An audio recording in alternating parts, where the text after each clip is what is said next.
right, stream is live. We're public. Perfect. Let's grab a link. Good. We're going to grab our latest stream. Grab this.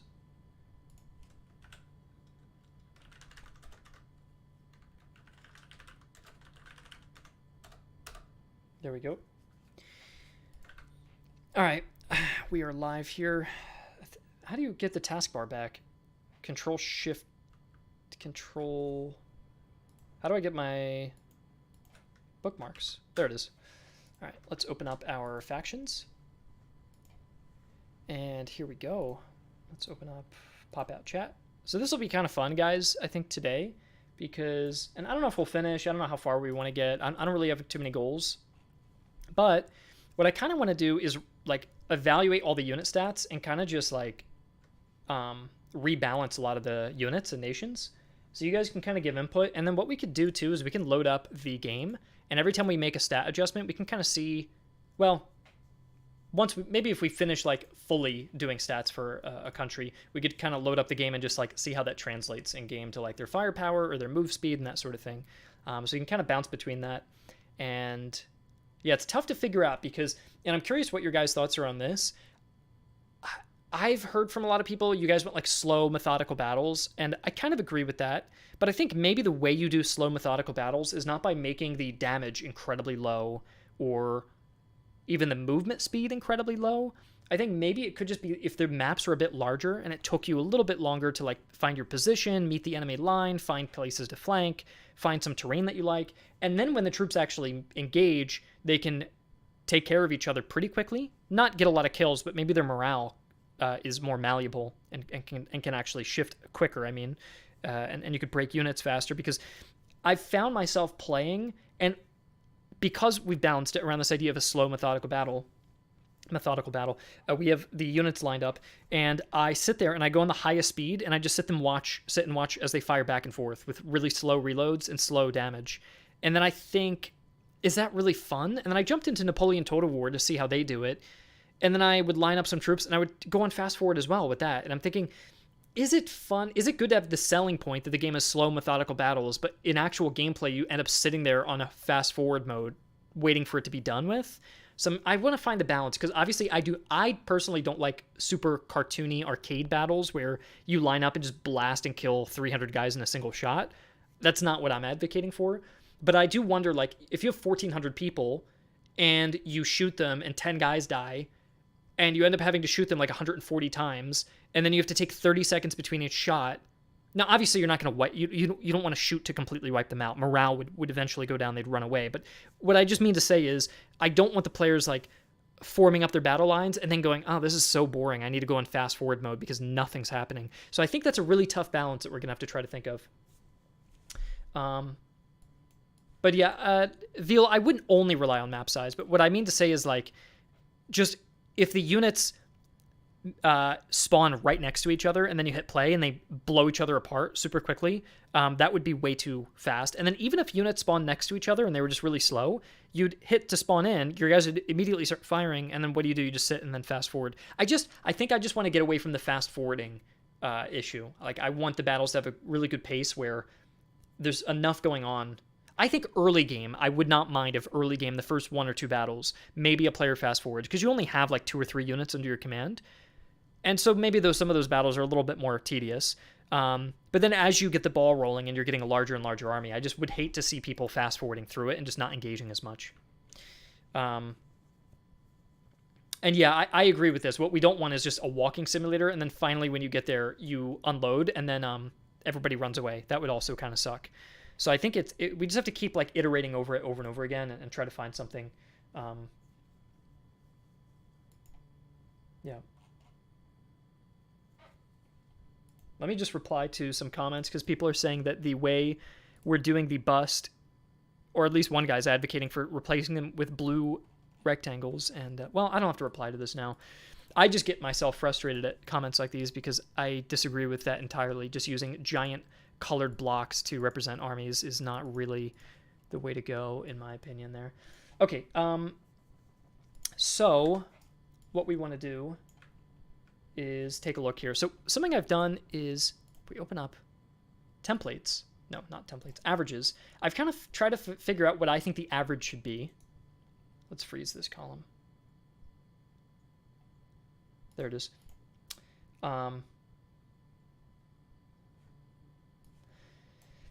Yeah, having a big map allows maneuvering, not a walking simulator. I agree, yeah. ETW is a man holding a flag with stars on top. Yeah, I'll say this, like, any suggestions people may have, I'm just not going to do any of them, and not because I'm being, like, defensive about it or whatever, but, like, I already have the design done, and we spent a long time making the artwork, and it strikes me as one of those things that people are suggesting to change for the sake of changing it, not because they think there's something actually wrong with it. I think the design that we have of the bust, it's not the best, but I think it looks, I don't know, I like the way it shows off the uniform and just something more than a bust. I mean, I don't have the budget, I don't have the time, I don't have the artist, I don't have anything. I don't know what you're necessarily advocating for. Have a bunch of, like, showcase a whole army, showcase a bunch of blocks, showcase a bunch of, I just can't really do any of that more than a bust. I don't have anything more than a bust. I don't know what you guys mean. If you want me to, like, simulate an entire army walking the map, I can't do that. If you want me to do a bunch of different regiments on the map, I can't do that. If you want me to do a bunch of different colored blocks on the map, I don't want to do that. And then I don't have a single suggestion you could make at this stage of development that I'd be able to replace that with, unfortunately. And I didn't know it was that much of a problem that you guys didn't like it, but I think it looks good, and I'm happy with the way the bust looks, and I'm happy with the way the maps are looking. So yeah, I genuinely don't have any other ideas. The only other idea is if we completely redid it, you imported 3D models, redid the whole map with 3D assets and terrain, hired an animator to animate actual, like, little soldier. Like, the only other way I could see myself doing it is on, and we do have to get to work because now I'm just kind of going on a tangent, but the Bannerlord, the way they do it is cool because they actually show 3D models of, like, a little party moving around with animations. But I don't think it's surprising to say this is a game series that has been around for decades with a multi-million-dollar budget, and I don't think we really have that available to us.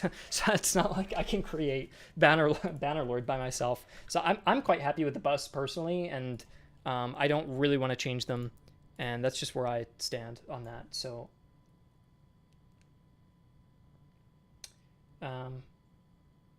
yeah, I think the Bannerlord thing is, like, something to work toward in a future game or something like that. I don't think the bust is, like, the end-all be-all solution, but I think for the purposes of what it's trying to do, like, represent the army, I think it's good. I did like that idea of, like, making them look damaged after they take hits, but we did that in Fire Maneuver, and it was a surprising amount of work, and no one noticed. Like, we actually got the unit cards to turn them bloody, and nobody even noticed it. So I don't know, but the busts are a bit larger, so I think it would be maybe noticeable more. That's more of a polishing thing, though, and we've got about 6 months of development left. So I think in the final 3 months, we can look at, like, those little tiny touches to make them look just better, I think, and add maybe, like, damage and stuff. So, yeah. Yeah, dude, Veal, I get this all the time. People are like, people sometimes will get upset at, like, things that Total War doesn't even do. Which, I don't know. It's like, if Total War can't even do it with a multi-million-dollar budget, I don't know how I'm supposed to do it. I do understand from the perspective of, like, hey, Total War exists. What are you going to do better than Total War? Because otherwise, I'm just only going to buy Total War. Like, you are competing with them, so make something that has better systems in some kind of, or a unique spin. But I do feel like our game does have a unique spin, and in that it's an army leadership game and not necessarily a nation leadership game. I think somebody was complaining, maybe jokingly, I don't know whether it was joking, but they were complaining that you can't change the skin color on the units or something, but it was like, you can't even do that. Total War Warhammer is based off of a tabletop war game about painting miniatures, and you cannot paint your troops in Warhammer. So the fact that we're even allowing players to edit their troops' uniforms and their flags and their emblems and all of that, I feel like that's already a big step forward. And yeah. Anyways, we'll move on. Let's get to unit balancing. So one thing I want to look at too is we have a researcher here who helped me rank each nation's different parts of their army, which is really, really cool because we can kind of look at this and use that. I'm probably going to put this on a separate monitor and use this as a consideration as we go through and balance. As we balance all these here. Yeah, Alexander Burns helped me with this. I had community members go in and make their own version of this too, and then I made my own version. But I think when I reviewed them all, I think Alex's came out the best. So I want to use his as the biggest kind of inspiration here. So I'm wondering if I should clear all these and really start from scratch, and that's kind of how I'm feeling. But let me screenshot these two, just in case, just so I have a reference. But yeah, I kind of want to just like start from scratch and really consider these like that. Yeah, I know of Alex's blog, and I follow him on Twitter too. He has very good posts and information about the 7 years war. He's been incredibly helpful. He's one of those people who kind of like will make a game. I don't know how to describe it. Like, I had a person help me out for Fire Maneuver when we did a Japanese DLC, and he knows everything about the Imperial and Shogunate units and factions and all that. And if I didn't have him, I probably wouldn't even made that. I couldn't have made that DLC because he just knew the nuance that I just didn't know. So Alex Burns is probably like that too. Like, I think without him, we would have fallen into a lot of stereotypes. Nick from Shogunate, yeah, Nick pretty much made that Japanese DLC happen. If he wasn't there, I probably would have done Triple Alliance, or I know Joao would probably hate to hear that because he really would want that. But I don't think I would have had the budget to do Triple Alliance though, so probably not. Probably just would have done something smaller. Yeah. Yeah, it's always like one or two people who can really help push a project in a certain direction. That's quite useful. All right, so for the Prussians, I'm thinking I want their movement speed to be good. I want Prussians to be maneuverable. And I also want their cantonists to be better, their recruits better than like most other nations' recruits. And I consider the Prussians like I want them to be a great starter faction for people who are new at the game. So if their recruits are just all around pretty good, I think that's also quite nice. The other thing I want to figure out is the scale we're at. So if we're going single battalions, double battalions, or something larger, I don't think we should go larger. So really the question is over single or double battalions. And I think I lean on representing double battalions because single would be like 800 men. And a double battalion would be like 1,600 troops in a unit. And I feel like the double battalions sound cooler because if you had 16 units of infantry at 1,600 men plus a group of 200 cannons, another group of 200 cannons, and then 600 horses, and another group of 600 horses, you'd have 27,000 men in the battle. And I feel like that sounds actually like a real army that would be fielded at the time. Whereas if you did half battalion or just single battalions, you'd only have about 13,000 men in the battle, and that just doesn't sound as cool. So I'm leaning on doing the double battalion organizational structure. Yeah. Do I have water? I do not have much water left. But yeah, I'm thinking we do... Prussia's strength is that they have the ability to dictate where the fighting happens. That's kind of what I'm thinking. Vielgard, yeah. The amount of men in a standard unit, we could say for now, I know the Prussians organize their guys a little bit smaller. I'm pretty sure the Prussians and the British had smaller units. Austria kind of had mid-size, and then Russia and Austria kind of had mid-size, and France grouped up lots of battalions together sometimes. They had just mega units. I think it'd be kind of cool if the French had huge amounts of manpower in each unit, but the unit stats were like horrendous. So you just had these mega armies that you lead, and they can just take a lot of hits, but you need a ton of manpower to refill them, and they just have a huge weight of mass. I just think that would be a cool playstyle for them. So let's just define quickly. Did I define on my templates? Let's see here.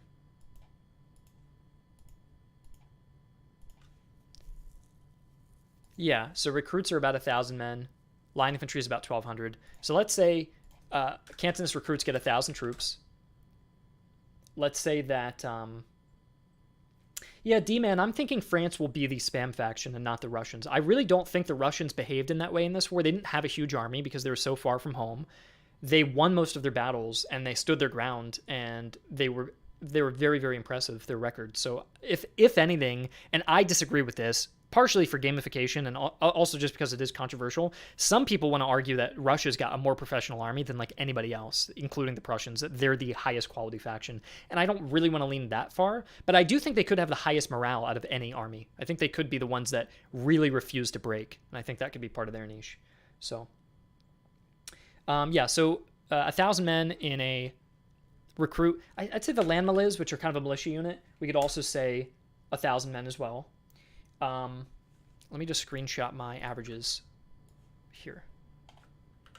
I think they're more professional this period than anyone admits. Yeah, that's what I'm thinking too. So I don't want to lean fully into this idea of, oh, they are so high quality that they can beat any Prussian army and anybody. But I do want to lean into the idea of, oh, the Russians have the highest morale? That's odd. I want people to think that and kind of break that stereotype a little bit. Because there's even quotes. I really love this quote, and it's on the Wikipedia page itself.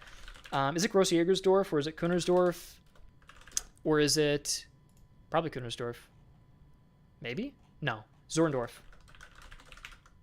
Look at the quote on the Wikipedia page itself.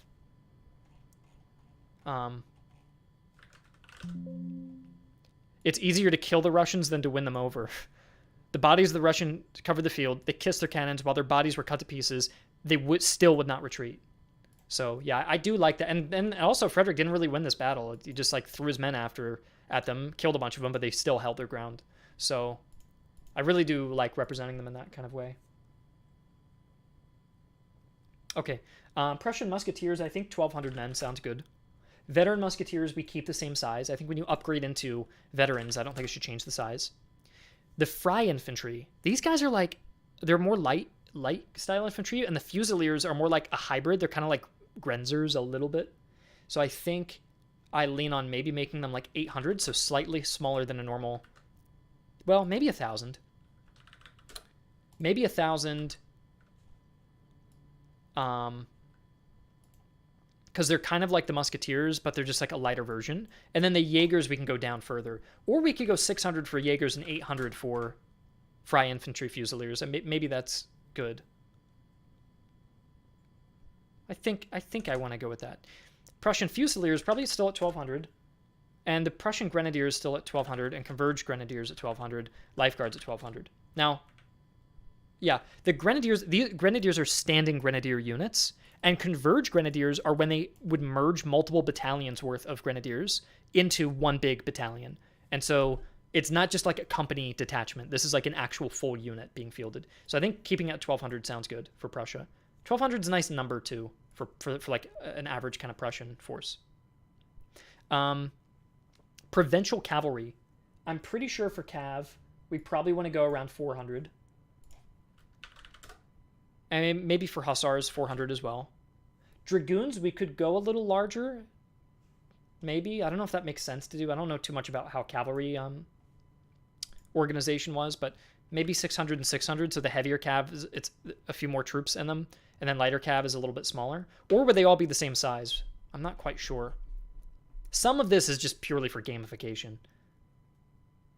And I think that's fine. I think this is one part of the game where, like, yeah, we went through all the research to represent 160 historically accurate units. But I think this is a moment where, on some cases, we do just want to, like, what's more fun? What's more interesting? How can a player gamify the differences between unit classes? You could make an argument, especially into the 1800s, that the differences between all these heavy or light labels really didn't even matter. But I think it is just fun for gamification to make them kind of different.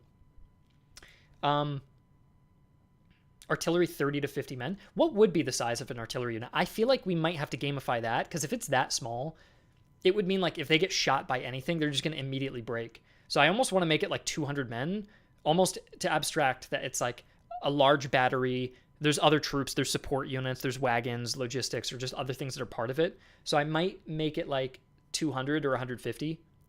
Also, technically, we do have a limitation in the game that units can't fall below 100 men. Otherwise, they disband. So if I make them 50, then it's going to be far too small. So I'm thinking like 200 probably sounds good. Now the Prussian artillery corps was neglected, so we could make them a little smaller, like 150. But I think 200 is okay, because I just don't want them. I don't want them taking a single hit and just like dissolving. The amount of guns, I think there's only going to be like, I think it's representing abstractly On the battlefield itself, there's going to be fewer amount of guns. In the same way that if you have a 1,200 musketeers, there's not going to be 1,200 musketeers on the battlefield. It's probably going to load like 200 models, right? So it's like a tenth of what is actually there. So with the actual artillery, there's going to be like, what, 6 guns, maybe? 4 to 6 or something. But for now, I think I just want to go like 200. And then horse artillery 200. Maybe for the reserve artillery, that's like your first step. Like that's like the crappier artillery. We can make it a little smaller. So like 150. So they're a bit vulnerable.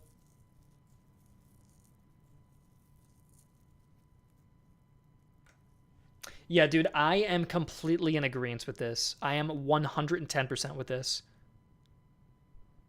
I hate that, dude. When you load up, and whoever did the amount of work, you know, good for them. But when you load up Empire 2, the mod, and there's 57 unit cards all packed in, and they're all the same unit over and over again, it's like I would rather have a medium amount, not few. I don't want like 3 units to play with. I want a medium amount of distinct units from each other. So one thing I'll show you guys too, just for added context, and I don't want to keep kind of getting distracted, but just for some added context, we'll go to Master Command. And the unit trees. So like Prussia, you have a main unit tree like this. So when you have the Cantonist, he can turn into, you'll see previews of the busts of all the units on the tree. And then if you have a freikorps recruit, they get their own tree as Prussia as well. Yeah, you can't even see the unit cards. I know. Yeah. So my idea is like anytime there's a unit tree within Prussia, the freikorps should have its own theme. Somebody should be able to say, hey, I want to go with a freikorps run. Freikorps is going to have a weakness within the Prussian faction here, but they're going to be stronger than other Prussian units in another like department. And I want every unit to kind of stand on its own in that way. These units are the elites. This is where you get into that like Empire Total War II spammable random unit thing. These are just for flavor. And you're not gonna find them in towns. They're not gonna be like littering your unit cards everywhere. These will just be like little rewards you get trickled to you as you conquer regions. And you're only ever gonna see like 4 out of the 10 between each playthrough. So you get a limited amount randomly shuffled within your playthroughs, and you're not gonna be able to collect all of them. So they're not gonna be cluttering your army, but they are just gonna make every campaign feel fresh because you're gonna have a different assortment of special units. One thing I'll show you too is I made the progression system for. These are awesome. We just got the French Musketeer textures done. Also, we got the kilts, which the kilts can change color. I know you guys were asking about it in the stream, so the artist went ahead and did it. The kilts can have random colors. We could even tie it to the unit facings, but I think would be too gamified. But yeah, D-Man, it's pretty much like a renowned unit system. And then you get those as rewards for conquering regions. And you only conquer 4 regions before a playthrough is finished, so you're not... the game isn't overloaded with them. And the more you play, the more of these you'll unlock. So these are just the elite units on their own. This isn't even like the base units in the game. And they all have their own distinct look. I think they really stand apart from each other. Many of you guys saw me designing all these on stream. But yeah, they're all done now. The French came out awesome. The way I put a little dopamine symbol here, because my idea is as you level up your country, you get access to more and more elite units. So we slowly introduce the player to them. So we don't dump you 100 units in your faction. You're overwhelmed immediately. And I have these little dopamine hits because the first unit you get should be awesome. The halfway point should be awesome. And the last unit you get should be awesome. And the rest just look fine. And I base this purely off of how cool they look. That was it. Because I know a player, if you're booting up the game for the first time, you don't know anything about the 7 Years' War, you just want it to look cool. So I made sure the first unit the player gets, the Death's Head Hussars, the Kaiser Franz Hussars, the Shuvlov Howitzers with the cool uniform, Highlanders, the Musketeers of the Guard, they're almost the more cliche sounding units, right? Like if you don't know anything about the 7 Years' War, you know about like the 3 Musketeers and how they look. If you don't know anything about the 7 Years' War, you know Highlanders and you know the Scots.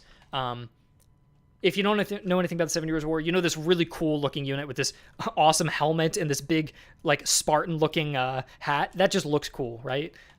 You know about World War I, you know about the Kaiser in Austria, you know kind of what that means. And these guys have these really cool blue and gold uniforms. The Death's Head Hussars, they just sound badass. And then you get into the more boring units, like the Itzenplitz, or the Esterhazy, or the Serbsky, or the Schaumburg Lippe. That's where it kind of is like, all right, you showed me something cool. Let me get some more units. And then when you get to the halfway point, you get the really cool big grenadier units, or these really wacky looking Grenzers, or the Chevalier Guard who guarded the Tsar. Or the Bukaberg Carabiniers, who just look really, they've got the most unique helmet in the whole game. Or the Swiss Guard, which many people just know the Swiss Guard. And then you get back into the obscurity, like Lenoble or Prince von Preußen. And the final unit you get as the factions are the Guard Grenadiers, the Potsdam Giants, the Deutschmeister Fusiliers, the Priobetsky, I don't know how to pronounce it, Priobetsky Lifeguards. They're the most famous, I know.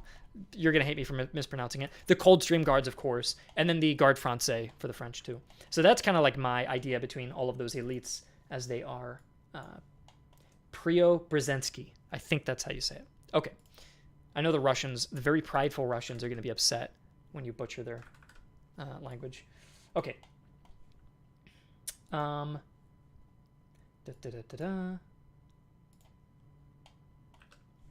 So, it's Preobrazhensky.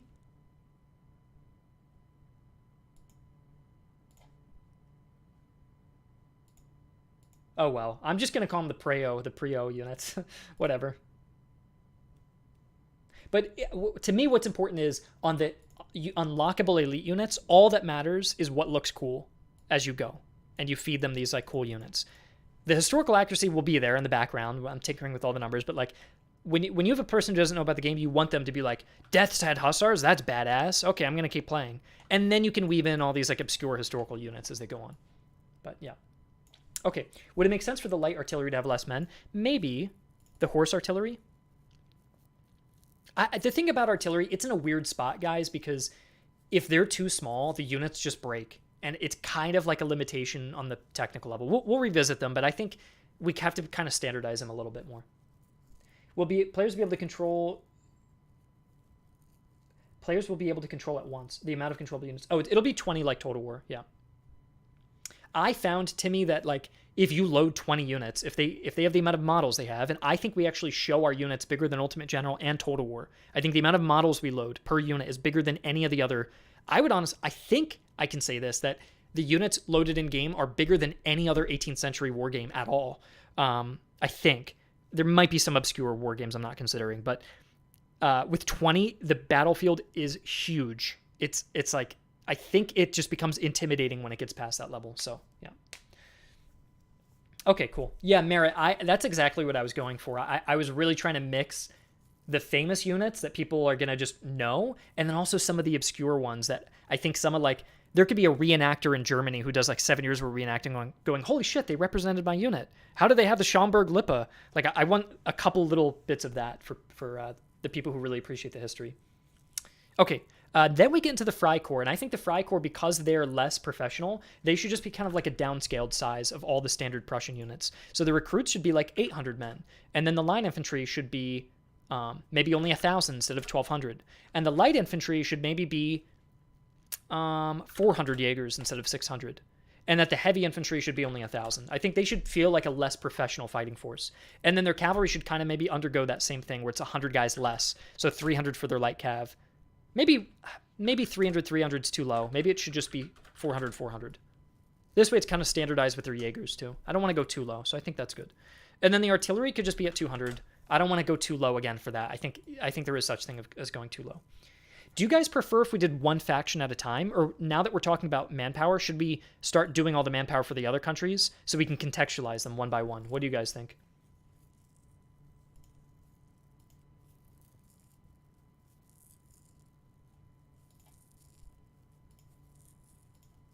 Wouldn't less professional men have larger size?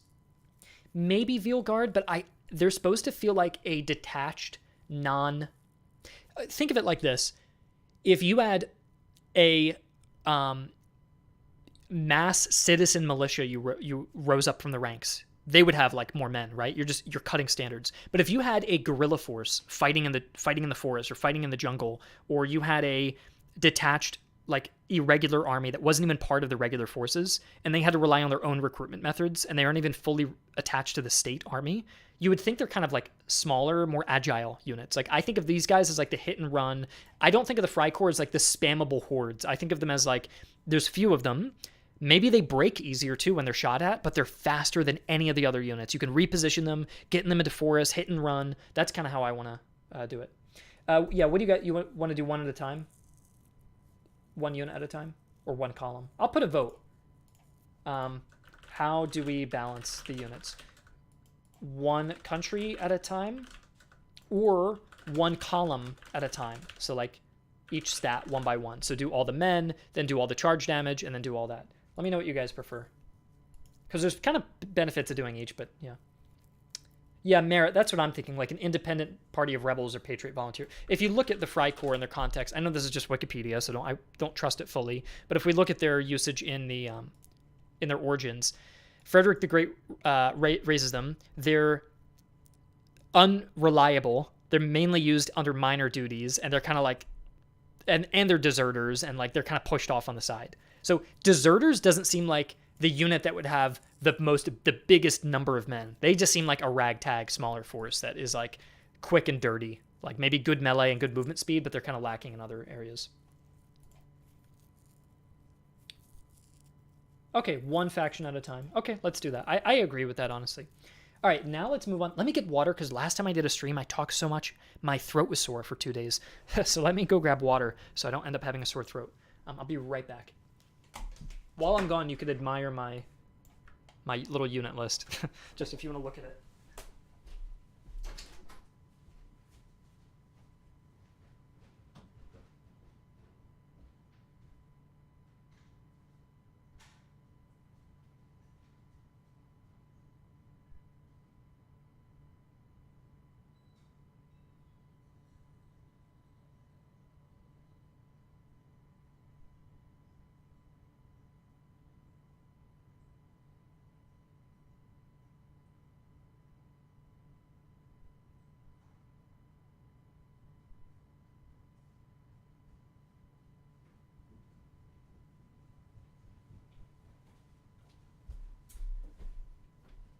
All right, I'm back.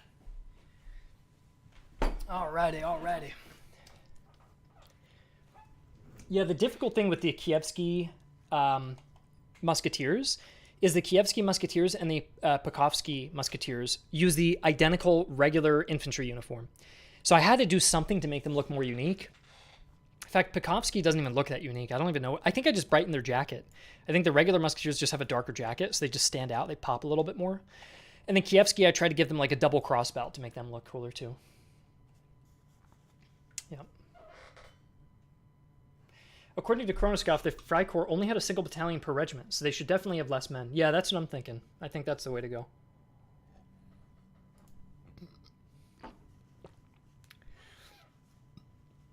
Now let's go over the average charge damage for units. And I like to keep base stats really low, because I want it to... One thing I didn't like in Total War sometimes, and this game is so inspired by Total War, so I'm not crapping on it. Even Empire Total War, for all of its flaws. What's it called? What was I going to go on about? I got distracted by a spam comment that I keep getting. A guy keeps making a new Google account and writing spam messages. Christ, that's annoying. I don't even remember what I was going to say. I feel like you don't gain veterancy fast enough, and I feel like my units don't distinguish themselves. So I really would like if a lot of the units had pretty low stats, and then you use the items in the game and the veterancy and the upgrades to really feel like your army is professionalizing throughout the course of the game. I think that would be quite cool. You think Hussars should change to 600 and Cuirassiers to 400? Maybe. I kind of want to keep things standardized. We can tinker with the specifics, but notice that we just said 400 for the light cavalry class, 600 for the heavy cavalry class. Let's do everything on a class by class basis, and then we'll go back and we can tinker with the stats and make them a bit more specific if we think there's a good argument for it. All right, so the average walk speed in the game is 15, and the average run speed is 25 for a recruit. For line infantry, it's 20 and it's 30. And so we'll go 20 and 30 there. So I'm just going to put all the averages. For light infantry, it's 30 and 40. For Fusiliers are like a militia heavy infantry. They're a weird blend. I'm going to put them down as they're technically heavy, but we're going to adjust that later. So it actually is a little bit lower than the light infantry, 25-35 and 25-35. let's just knock all these out, and then we'll go back over these. I'm just setting what the defaults are. This is just template information.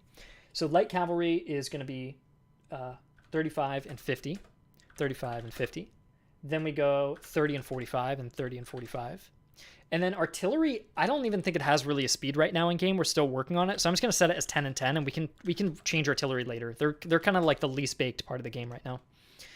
By the way, we're not doing elite units yet. I have them hidden like this because I want to finish all the stats and then just make the elite units extensions and buffed versions of what the unit they're based off of. So they're kind of saved for last. Freikorps recruits, these are just recruits, so we're going to go 15, 25. Musketeers are just 20, 30. Jaegers are just going to be 30 and 40. Heavy infantry is 25, 35. Then we go 35, 50, 30 and 45, and 10 and 10. Okay. So, now I think the Prussians should have a bonus off of their mobility. They should have the best mobility in the whole game. So I want to buff up all of their movement stats. I personally think as well, if we just pause for a moment, what should the Freikorps be better at, and what should they be worse at compared to the normal Prussians? I was thinking they're an even faster alternative to the Prussians, who are already fast to begin with. So if you really want to play into speed, you can milk all those little extra stats out for the Freikorps. But then the Freikorps probably suffer with morale and accuracy, and they could have speed and charge. They shouldn't even be good at melee, right? Like, they should just have standard melee. They should just be like charge and speed. So you just fly around with them, but you kind of lose morale. That's kind of what I'm thinking. They could, I don't know if they're better at like quickly charging in, or if they're better at shooting, or what it is, but that's what I'm thinking when we get to that. But yeah, generally for the Cantonists then, let's bump all the Prussians up by 5 in their movement speed, because that's really where they specialize. So let's go like this.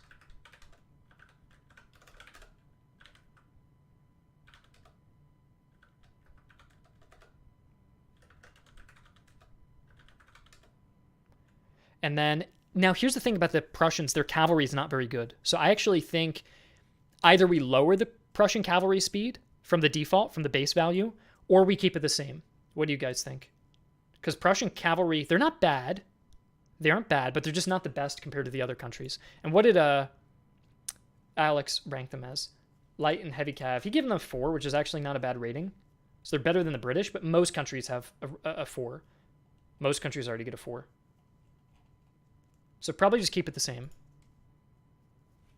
But I don't think the Prussian cavalry, especially early war, they kind of struggled against the Austrian counterparts. And the Austrians really excelled at cavalry. Yeah, that is true, because if we buff the infantry and debuff the cavalry would be moving a lot slower than the infantry would. Which already, some of the light infantry is actually able to run as fast as the light cavalry can walk. Which I don't actually mind that.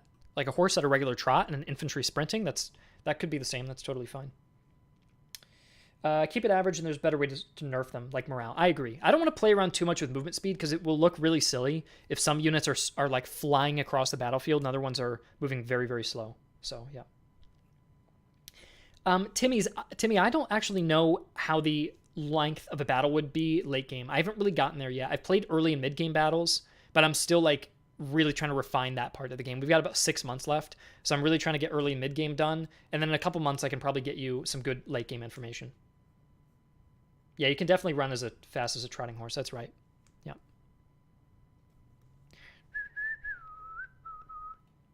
All right.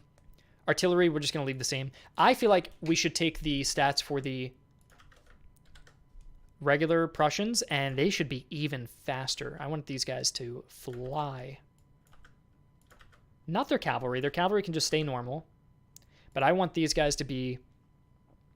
I wonder if we should go 25, 35, or if that's getting... That would mean the recruits can run as fast as the line infantry, which is actually... That doesn't sound that bad. 30 and 40. That means their line infantry can go as fast as Prussian heavy infantry. That doesn't sound bad either. The light infantry can outrun the Prussian light infantry. That sounds good too. Yeah, okay. That doesn't sound entirely bad.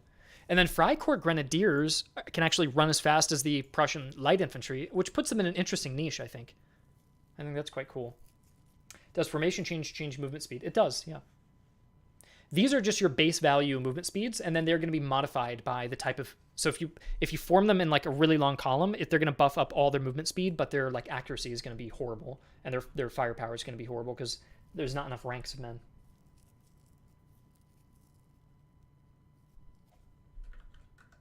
Okay, let me just put this to rest because everybody's now like really excited about changing the bus out to unit blocks, and I don't want to be passive aggressive. I get so defensive over this, but like let me just think of a response and just say,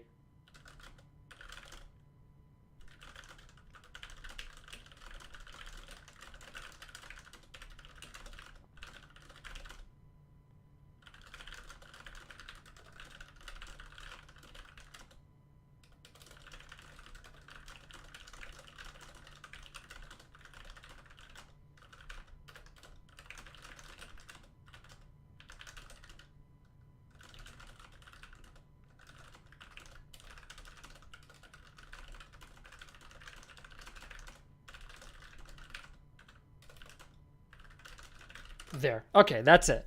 I don't want to be rude to these, but like the blocks, I don't want the blocks in the game. I just do not like them. I know I like the busts. I don't. It does fit the channel. So yeah. Call sign. People don't take cover through like animation, but we do have a cover system. So in our map editor, I can actually define zones by a cover percentage. And so if you are standing in a village, you might be at 35% cover. If you're standing in a dense forest, maybe it's 40% cover or something like that. And so troops will just passively get cover bonuses through the terrain that they're standing in. And what I could do is I could even make it so the more spread thin your troops are, the more they actually utilize cover bonuses, potentially, which could mean that like light infantry who's spread out and in a forest could like really be hard to dislodge unless you charge in. But anyways, that's a bit ahead of myself. So yeah. Let's get back to this. So I think I'm happy with all these movement speeds. Now let's get to morale.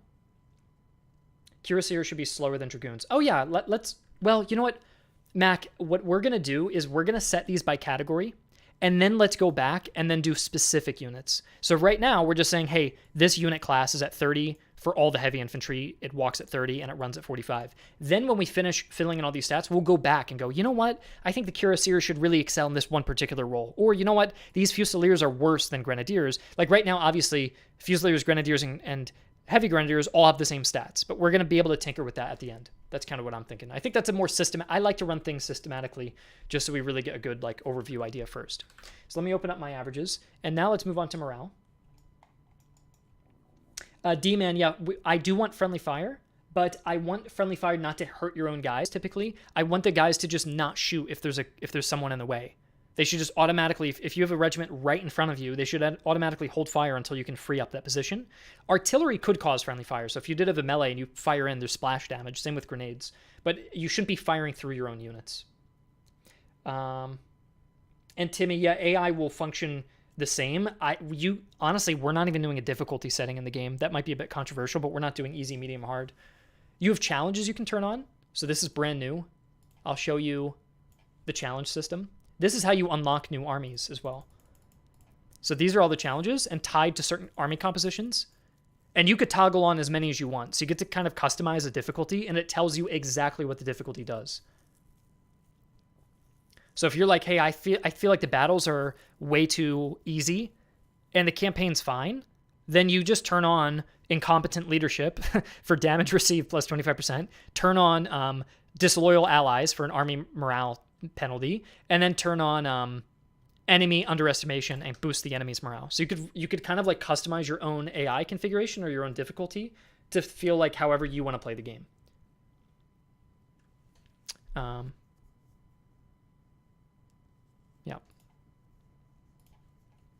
And let me go back here. But yeah, we're just not doing like an easy, medium, hard thing. I don't even know what easy, medium, hard means. Like when I play most strategy games, I'm like, does that just mean you get cheats? Like I would rather play the base experience, how it is. Everyone just plays normal. And then players can just toggle on specific things they want to adjust to the game. I think that to me is a better way to have control over it. And also, Liam, I think artillery is just going to always fire over their own guys' heads. That's how I feel right now. I might play the game a little bit longer and maybe I'll change my mind, but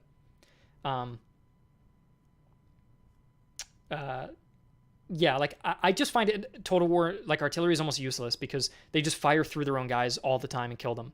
So I think artillery fired at an angle. Why can't they just fire over your guys' heads all the time? They don't have to do a ton of damage, but they can use indirect fire. So I'd be fine with that. El Bozo for the divisions. Honestly, 4 spots. I did it purely for gamification. I liked 4 spots. It felt good. It felt good for pacing. The battle sizes aren't too big, and I just liked 4 for that reason. And I could have gone 6, but if I did 6, I would have to have less divisions, and less divisions means less officers, and officers are a really fun way to play with the game because they all get their own traits. So I landed at 4 just because I thought it was the most fun. So, all right, morale, the basic morale for units, 15 for recruits, 25 for the line infantry, a little bit lower for the light, only 20, and then quite high for the heavy infantry at 35.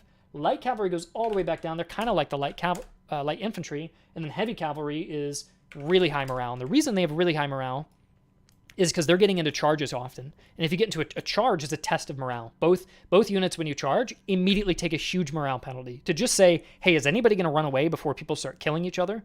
Before we do any casualties, is somebody going to run? Either the person charging or the person being charged. And that as well is... I was reading about the Jacobite Rebellion, and I found it so interesting. You had these Jacobite units, they'd gear up for a charge, they're banging on their shields, they'd run all the way up, and right before they're about to make contact, they would stop. And then if the British didn't run, they'd run all the way back, and they'd kind of hype themselves up again, and then they run again. And so I like the idea of like, the initial part of a charge is purely a test of morale. Either your unit's going to run, and they're gone, you're risking them, it's a gamble, or the enemy's going to run. It's like, who's going to run first? And then if both sides don't want to run, then they're slowly going to start killing each other. And then the morale's really going to start tanking, and then somebody's going to break. That's kind of like how I want the charge. To me, I've been playing the game, and charges feel super decisive, but not because you're racking up a ton of kills, unless you can follow the unit with like cavalry and chase them down while they run. But like, because as soon as you run in, somebody's morale just breaks instantly. And I kind of like that because I was thinking maybe it's a problem because in Total War it's cool to have like 2 units bogged down in a melee and they're just grinding each other out throughout the whole battle. And I was like, something wrong with our game, because when I charge in, I designed it so that immediately somebody runs. But I kind of like that because if the volleys have been fired back and forth, and you see the enemy morale is low, you could charge in just to get them running. And I think that is honestly better. It's yeah. Okay. So their morale is there. I wonder if the light cavalry morale needs to be higher because they're going to be charging in too. I might need to make it 25 as a base. So I'm going to go back to my averages and go 25 instead. Because if you're charging in all the time, you need to have good morale. Otherwise, your light cav's going to run as soon as it charges in. So, yeah. Let me just sip some water.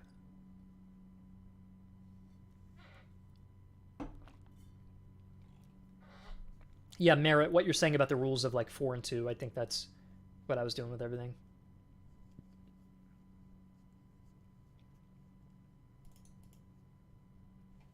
Okay, let's continue on with morale. Artillery morale is just like basic. Again, artillery, I just don't know how they work in combat right now. I've used them very rarely. I've just been playing with a lot of infantry and cavalry. So I'm going to we're not really going to be able to balance them too well today. I wouldn't even mind kind of leaving artillery hanging a bit and then revisiting them another time. But for now, I'll just give them like 15, actually 25, 25, 25. And then freikorps are, for now, going to be the exact same, and then we'll edit them accordingly. 20 and 35. So let's take the Prussian. I don't think Prussian morale, surprisingly, I don't think it's exceptional in any way. I think they can reload quickly. I could even be convinced that their accuracy or their melee discipline's pretty good. But I don't think the Prussians are especially known for morale. In fact, I mean, this is more on Frederick, but Frederick's first battle, he ran away from the battlefield. And the Prussians lost a few times, and I don't think... Now, that being said, they did take on much larger armies, and they needed the stamina to... Maybe I could just buff their stamina, actually, but they needed to, like... They fought against much larger enemies for long periods of time. So I could buff their morale a little bit.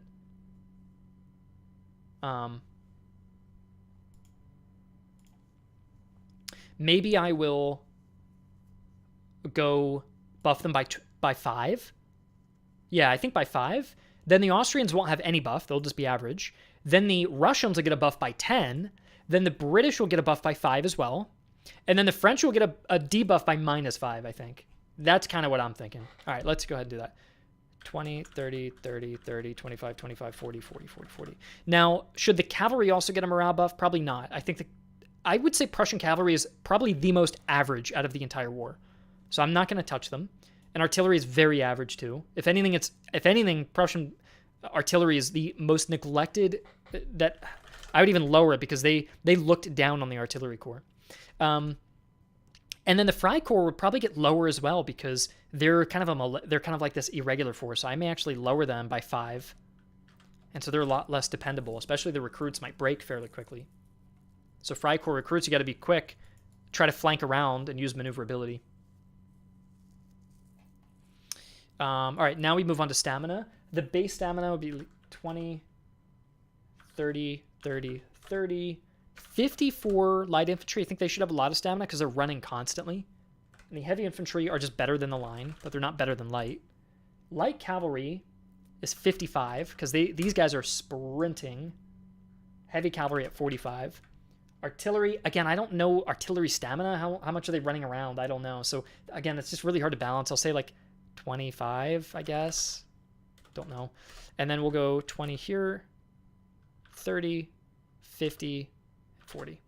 And then the light cav. We're just matching the stats, and then we edit them later. There.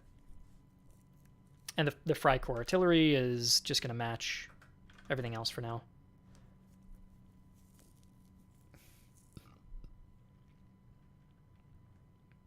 Yeah, that's fine. In fact, I don't know how freikorps artillery should compare to regular Prussian artillery, which is already bad. Maybe they can reposition a little bit quicker, but their morale is...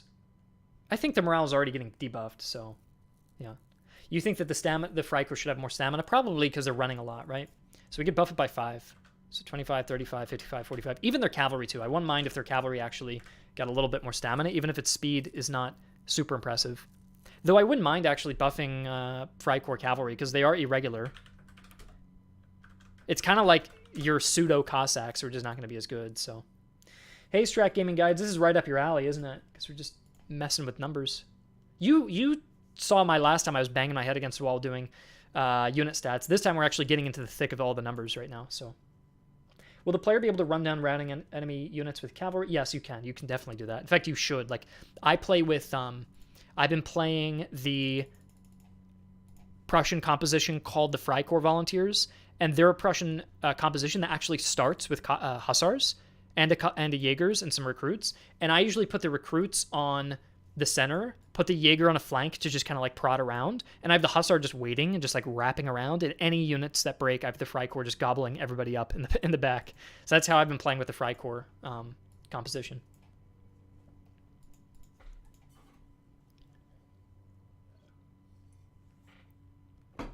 Okay. Did we do the stamina for them? We did. We did for these two. They've got very good stamina, actually. And I don't know. Sure, the artillery stamina can be higher. It's just weird doing their stats. I just haven't really played with them very much. And their morale is just as low as the regular artillery, but they can move a little quicker and they have more stamina. Sure. Reload average is 10, 20, 20, 20, 50, 50, 40, 40, 40, 40. And I think the reason the light infantry get higher reload is because they can be given like carbines or rifles that do take a longer time to reload, so it helps counterbalance that. But I could see the argument actually about lowering light infantry because they're not taught to fire quickly, they're taught to fire accurately. So I actually may lower their base stat because 50 seems pretty extremely high. Actually, I was reading the wrong stat. It's not 50, it's 30. But even 30 might be a bit... Well, 30 is okay because it's slightly higher than line, but still lower than heavy because they are focusing more on accuracy. Okay, I was just reading the wrong number. I was like, where the hell are they getting 50 from? Okay, good. Light cavalry base is 20-20, 15-15. Heavy cavalry sucks at firing on horseback. I think they're more for like charging in. Artillery, again, I don't really know. I guess like 10. Sure. This might be too low, but... It's a bit low because it's hard to actually make a unit. Like, if I want to make them bad at reload, what do they have, a 5 stat? That's super low, but maybe that's okay. I don't know.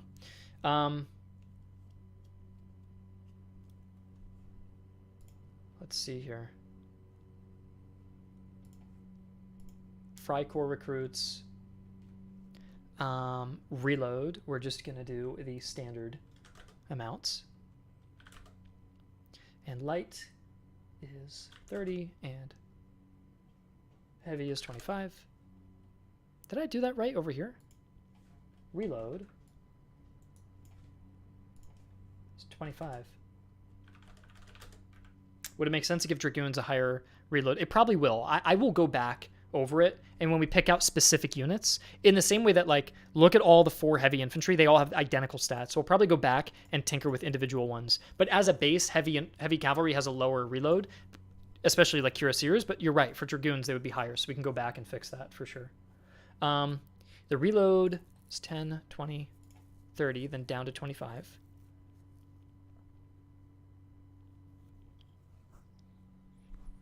Honestly, does it make more sense, though, that heavy infantry reloads faster than light infantry? Who should reload faster, light or heavy infantry? What do you think? Heavy is more like shock, though, for like getting into melee combat and holding the line. And heavy, your mind thinks of slow. Slow moving, slow reloading, but just deadly. Now, that's more stereotypical, but I'm just thinking what you would picture in your mind as a player if you heard heavy infantry, what you would expect.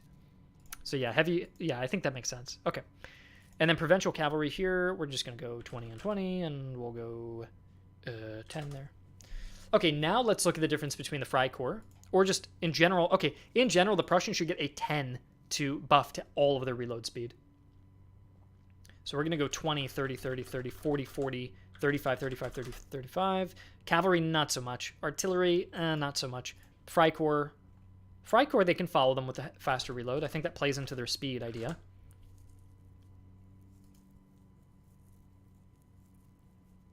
You don't know why heavy has more manpower than usual? The heavy infantry is 1,200 and light infantry is 1,200. So they have the same. If you're talking about the cavalry, we could change it for the cavalry. We could make it the same. I'm not opposed to that.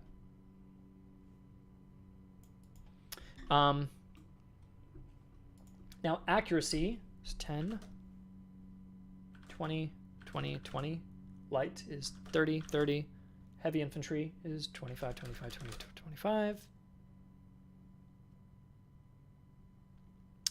Light cavalry reload is 20 and 20, so they're just as good as the line infantry. I think that's fair. And these guys are like 15. Artillery, I don't know. I'll just say 10. I feel like I'm setting the base stats for artillery too low. I think I do need to buff them up. Let me go take a look at this. Lower run speed is fine. The morale looks fine. Stamina looks fine too. The reload looks way too low. I'm going to go 10 and 15. And the accuracy, I think, is probably too low, too. I'm going to go...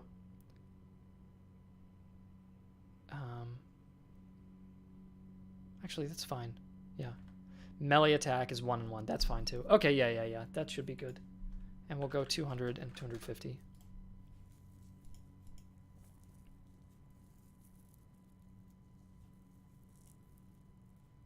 Or 100, 150. Good. Okay. So the accuracy now...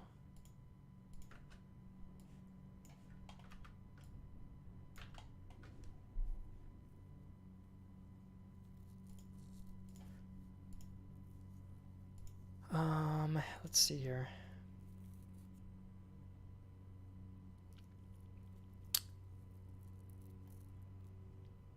The accuracy now for artillery, I said should probably be more around 20, which I think is fine.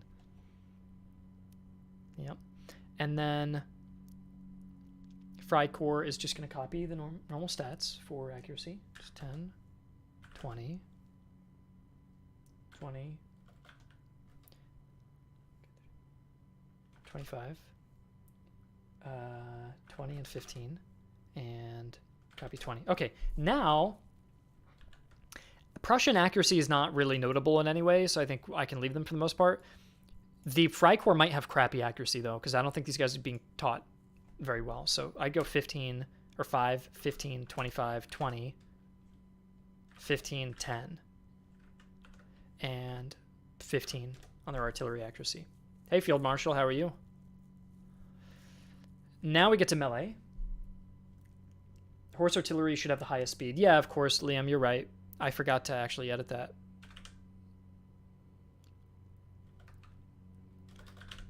I'll go 30 and 45 because I've seen horse artillery actually keep up with cavalry before at full sprint. Now I'll say heavy cavalry full sprint, not light, but yeah. No, they should be quick.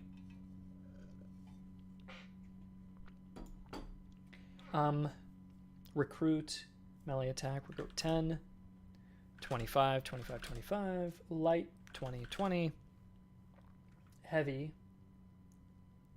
30, 30, 30, 30, light cavalry, 20,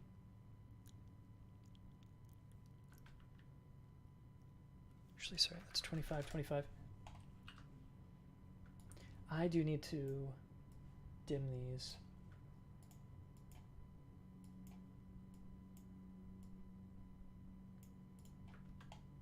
Let me just double check I set these up right, because I may have been making a mistake.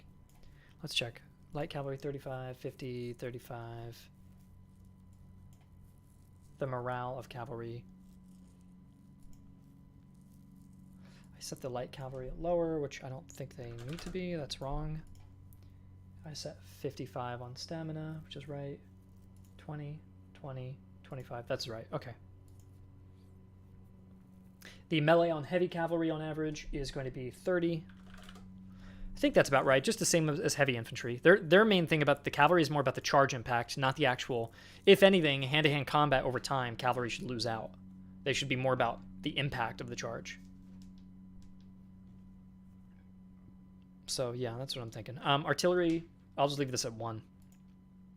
They don't really have a melee stat. Freikorps will go 10, and then 25, and then 20, and then 30. Then we'll go 25, 25, and 1. Okay, Prussians aren't really known for anything melee, so I think it's fine. Yeah, they're not really known for that.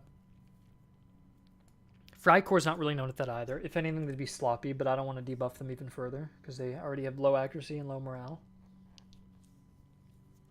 So let's just move on, and we'll do charge next. Charge attack, 15. This part I probably should have done before the stream, is just setting all the base stats. But I think it's okay. Light infantry charge attack is only 15 and 35 for heavy infantry, so you can use them more like shock, which is quite good. Then 45 for the light cavalry, and 40 for heavy cavalry.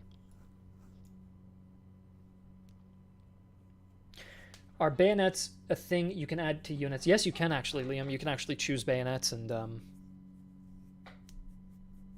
you can choose bayonets and check their stats and change them on units. Even units can also take on and off their bayonets in battle. If you want to min-max your accuracy, you could take off the bayonet and leave yourself maybe a little bit more vulnerable, but improve the accuracy or the reload rate potentially.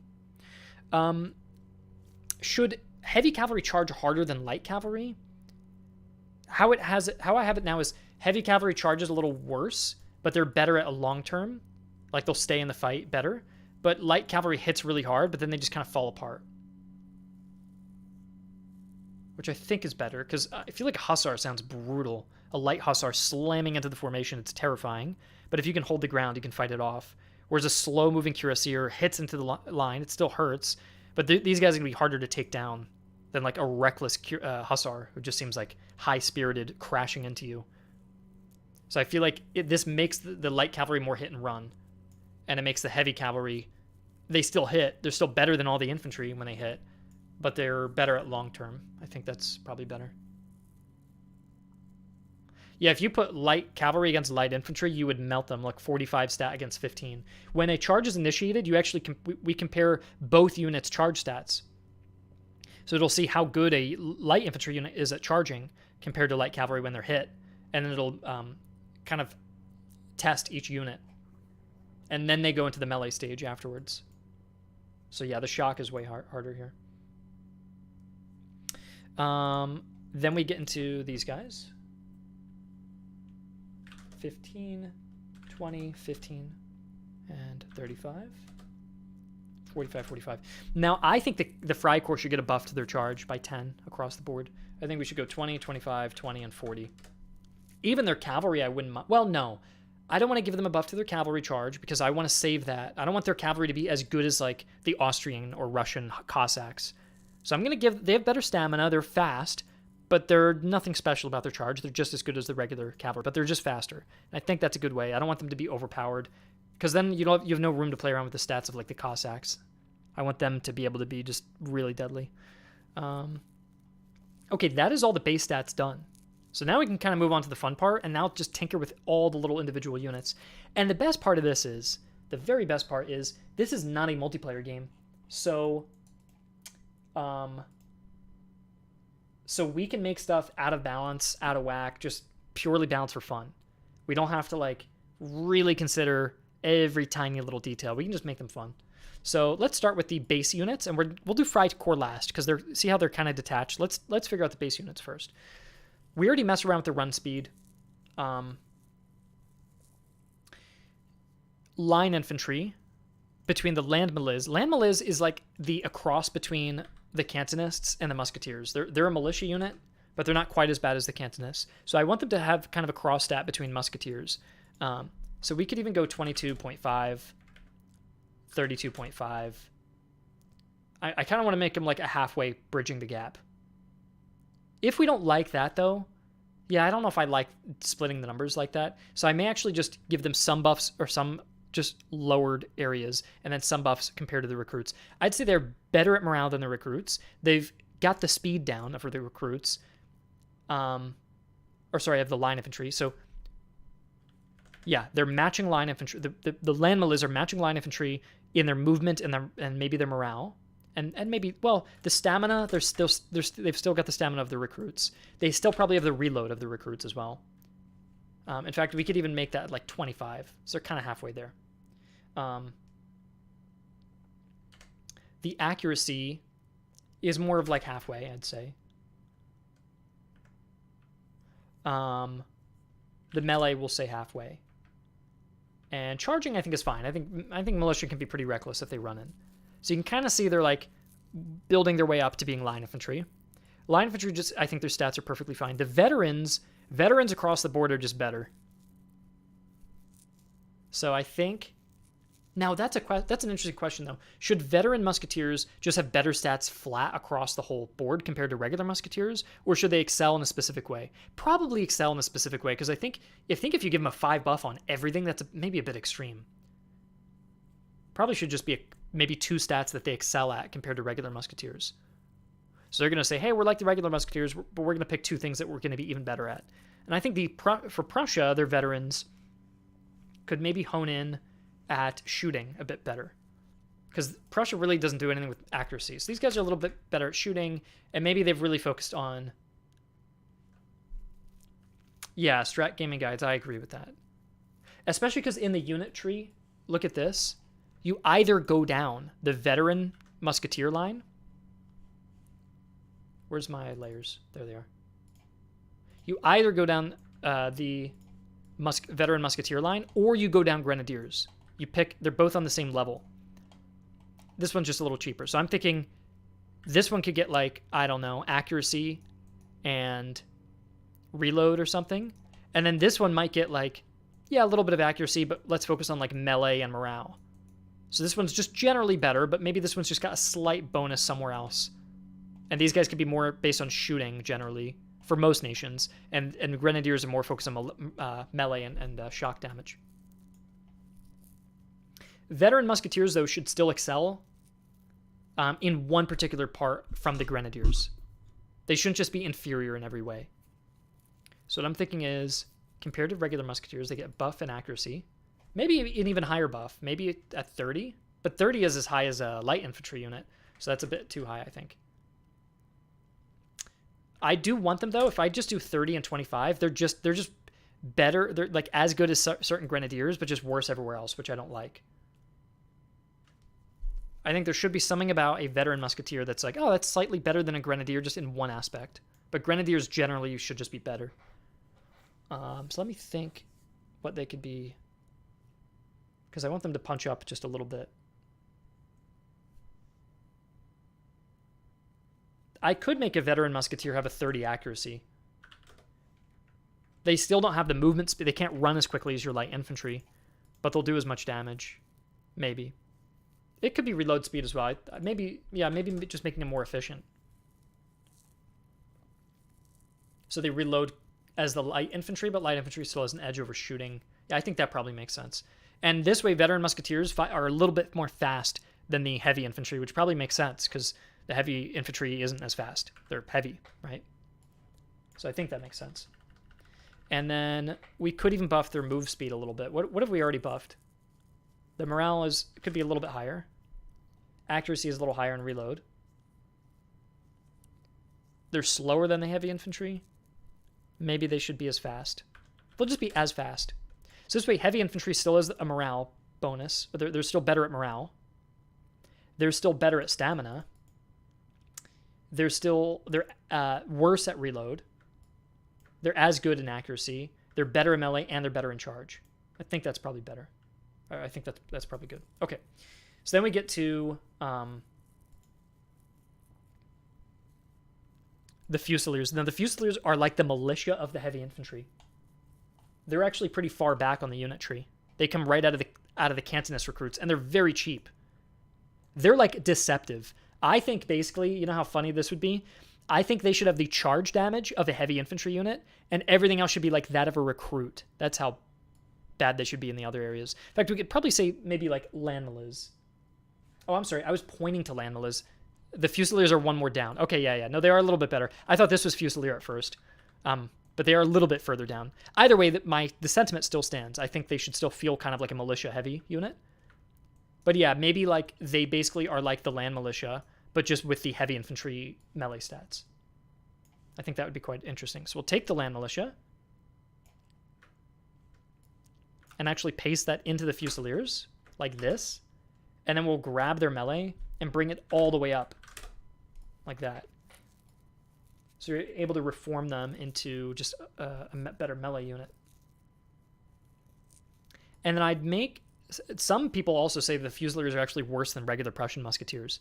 And I think that actually will end up being the case here. They're about average on all these. They're a little worse at stamina, a little bit worse at reload, a little bit worse at accuracy, better in melee, better in charge. I think that's a great position for the Fusiliers to be in.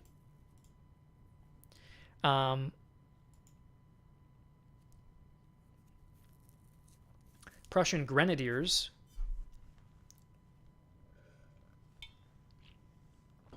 I think their stats are just fine. D-Man, you can't be fooled by the name Fusilier. It was purely a naming thing. It was pretty much like when Hitler took all of his regiments, all of his divisions, and just said, "You're Volksgrenadier, you're Grenadier, you're just all Grenadiers because we love Frederick the Great. He won against all the odds. He won against all the countries coming at him from all angles. We're like Frederick the Great. The Nazi Empire is just like the Prussian Empire, so we're going to rename everybody to Grenadiers. And my new militia unit, call them the Volksgrenadiers or the People's Grenadiers. That's going to be a nice morale buff." And you're like, wait, I thought Grenadiers were like elite units, but no, it's just purely deceptive. So the Prussians were like, yeah, we'll have the elite Fusiliers and they'll have these really cool hats and they'll look really tall and intimidating, but in reality, they were kind of like rushed emergency troops. So that's kind of, they're like a hybrid role, and they're just kind of like unique in that way. Just for the Prussians, though. Other people use the term Fusilier differently. So an Austrian might use the term Fusilier as their regular musketeer unit. They don't use the word musketeer. Timmy's for corner camping. I don't know what prevents corner camping. You know what I was thinking, though, is having objectives on a map that you have to hold to win. And I wouldn't put them under a massive time pressure. I get annoyed when the games feel like capture the flag. I don't want them to be like, I don't want it to be like that. But I do think having some rough objectives, in the same way when you read about a battle, right? When I read about Gettysburg, you hear about Little Round Top, the Peach Orchard. You hear about famous locations of Gettysburg. I think you should have kind of objectives scattered across the battlefield that you're kind of pushing and fighting over. Again, I don't want it to feel like King of the Hill, rush the objective, you have 5 minutes, go, go, go, go, go. But there should be just objectives across the map. And if you give every single objective up across the map, then yeah, I think you should be at some kind of disadvantage. And it could even be the case that objectives just provide morale. So this way, if you let the enemies get all the objectives, they don't win the match, but when they do come for your corner camp, they've got an insane amount of morale. That could be the case. Or they just win. I don't know. I haven't decided that yet. Desh, for the game in India, it should be purchasable in India. And we will be doing localization for lots of different languages. So, yeah. Okay, Prussian Grenadiers, we can keep them the same. The Converged Grenadiers are just like better. And not only that, other countries don't get a better version of Grenadiers. So this is a case where we can just make like the super Grenadiers that no other country is going to get. So we take these guys and we just jack them up. And I think we could probably boost the morale even higher. Stamina can go up too, why not? The reload can be really insane on these guys. Just as good as the light infantry. The accuracy can go up. Just as good as light infantry even. These guys are really, really good. If you can get to the Converged Grenadiers, these guys are very, very good. And then the melee stat is even higher. In fact, they're pretty much charging. Well, that might be a bit too high because now they're charging harder than the cavalry do. And that they're doing melee better than the cavalry do. So we might keep their charge the same at 35. So they still beat in melee all the cavalry units, and I think that's fine, but they don't charge quite as hard. And it's still an upgrade over the regular Grenadiers, because they still have better melee, but yeah. I don't mind little incremental differences between units, and then the player can play off of those differences by adding items and weapons and all their other little ways they tinker with a unit and gaining veterancy. So yeah. Higher manpower because they're converged? Maybe D-man, but it's, you know what it's more like, and I keep getting distracted here because I want to draw this diagram, but it's more like this. A Prussian standing grenadier unit was like 1,200 men of just a full battalion. These guys were raised before the war as their own dedicated units. In a regular Prussian battalion, you would have like, I'm going to make these numbers up. I don't know the exact numbers, but let's say there's a company of like 500 men, and then their other guys are like, I don't know, 800 regular guys. And in a regular Prussian battalion, these guys are going to be regular musketeers, and these guys are going to be grenadiers as part of the unit. But what they did is they took these guys, and they said, well, it's a lot more efficient if we take 2 battalions and detach the grenadiers and converge them into their own grenadier unit. And the funny thing about that, too, is that if this unit had like blue facings, and then this unit had red facings. Now, we won't be able to represent this in the game because it's too detailed. But if they had 2 different color facings, when they converge them, half the unit was wearing one uniform, and half the other unit was wearing the hats from the other uniform. So the converged units kind of look like that, which is kind of neat. But they'd kind of take like the veterans of both grenadier companies and converge them into their own units. So if anything, you could actually argue that they may even be smaller than the regular standing grenadiers, but I don't want... For reasons that you indicated, players would be confused by that. They're like, wait, they're converged? Why are they smaller? So at that point, I just rather make them the same size. But yeah, on Chronoskoph, you can even look at the Prussian army and look at the converged grenadiers and take a look at like... Am I looking at the right thing? Saxon... Oh, that's the Saxon converged. I meant to be looking... where are they? Prussian converged. There they are. So like, take a look at these guys. There they are. Look. So these guys have white caps. These guys have red caps on 2 different halves of the unit. That's kind of cool. Converge them into elite battalions.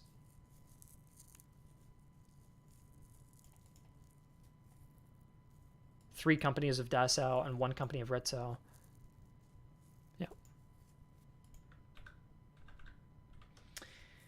Desh, I do, honestly, man, I don't want to talk about dubbing. I know I keep removing you from the chat because you're spamming me about translating videos and stuff, and you keep coming back on new accounts to ask about it. I don't want to talk about it. I don't want to check your emails, and I don't have a need for it.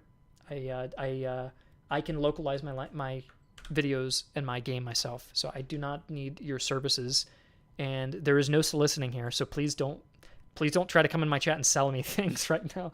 I just want to do my work. Okay, but I can handle it. I appreciate the offer, but I can handle it. And we will probably be selling stuff in India with our own localization. But yeah, I don't mean to be rude. I just don't want to be talking about that stuff right now. Okay, what the hell was I just doing?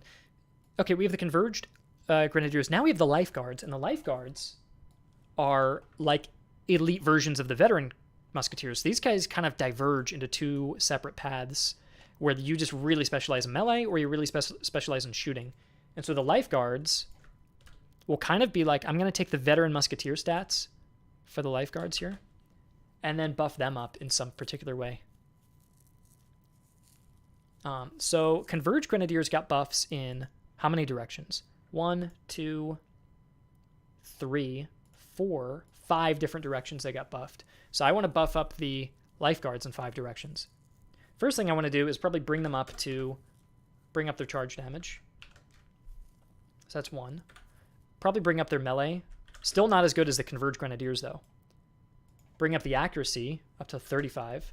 So now they're more accurate than the light infantry, but I think that's fine. These guys are like one of a kind. The lifeguards are like really top tier units. And they're not overpowered in melee. In fact, they have lower melee stats than the regular Grenadiers do. Their reload's pretty insane. Probably keep it at 40. I could go 45 and make these guys like crush it. I'll just see what happens. The stamina of the lifeguards will be that of maybe just like 40. The morale will be 40. So high, but not quite as high as the Converge Grenadiers. And the speed of these troops, let's consider that. Line infantry, 25 to 35. 30 to 40. That's what we meant to do there. We'll probably keep the speed the same. And so here you're getting improvements. The main thing is if you really want to min-max into reload speed, that's what you're mainly getting, and accuracy. You get pretty insane stats. Better even than your light infantry, which I think is fine, because this is like a one-of-a-kind. You'll have very rare. You might have like one of these regiments in the whole army, and it takes a long time to get there. So I'm happy with that. Then we get to the cavalry. Provincial cavalry just suck. I think it's fine if they just suck across the board. In fact, I'll probably just lower all their... Provincial cavalry generally should just have lower stats everywhere.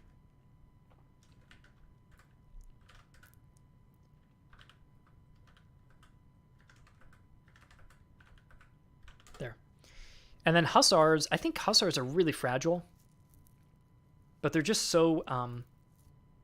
they are really dangerous in like cutting you up. So I feel like they...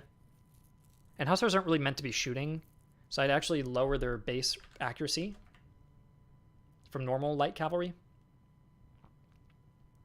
They're fast, so I'm cool with them reloading okay.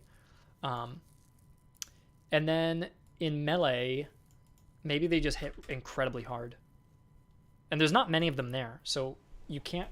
Like, part of your charge stat is modified by the amount of men in the unit.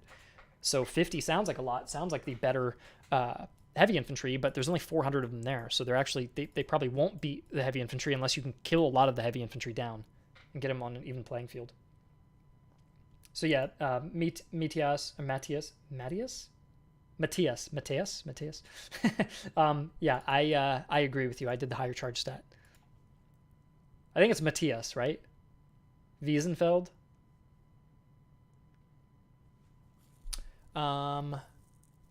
Will reinforcing a unit cause them to lose XP?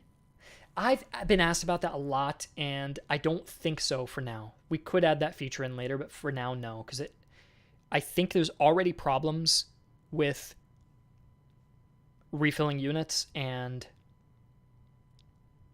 yeah, I think the biggest issue is that you spend your veterancy already. You have to spend it almost like a currency as you reform your unit into better versions of itself through the upgrade tree. So if you were constantly losing veterancy by refilling the manpower, and you had to save up enough veterancy and you had to spend it, it might be too difficult. But I don't know, maybe we could change that. We'll see. I'm not sure. I never liked them losing XP. I don't either. It doesn't feel good. It feels like any losses you take, you just lost all your veterancy, and I don't know. Yeah. I would like to keep it, and if players get annoyed with it, we can change that. All right. The Prussian Dragoons. Now, the Dragoons, I can keep this base stats fine. The morale base stat is fine. The reload skill could probably be the highest because they're Dragoons. The accuracy could probably be a little higher, too. And maybe they're not quite as good at charging in. Melee could actually stay at 30 because they may even be firing some of their guns, but you could argue they're firing the guns on the charge, and then when they're actually getting into hand-to-hand combat, maybe it's just kind of average. And then the cuirassiers, they, I think the morale looks fine for them. Cuirassiers, I know they're just heavy as hell, so I might just buff everything up by 5 on their charge and their cuirassier and their melee. I think that's fine. The Prussian artillery, reserve artillery will go down by 5. Accuracy will go down by 5. And then we'll keep that there.